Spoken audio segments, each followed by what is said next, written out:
Во Владикавказе открыли мемориал жителям Остинской Слободки, участникам и погибшим в Великой Отечественной войне. Над проектом работали 3 года. По замыслу архитекторов он выполнен в стиле средневековых остинских склепов с высеченными именами героев войны. Всего их больше 400, и список будет дополняться.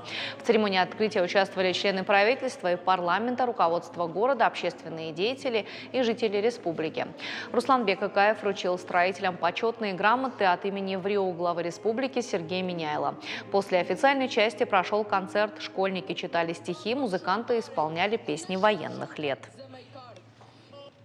Сегодня мы открываем мемориал, который построен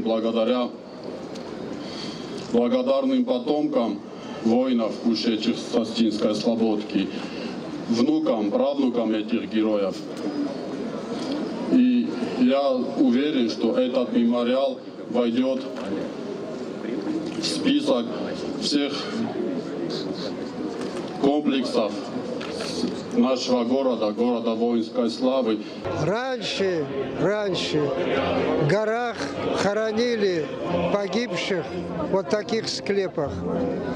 И поэтому я оттолкнулся от нашей древней архитектуры. Это центральная часть композиции. А вот сзади, там вот резной металл. Это военные действия, где участвовали вот все те, которые находятся в списках здесь.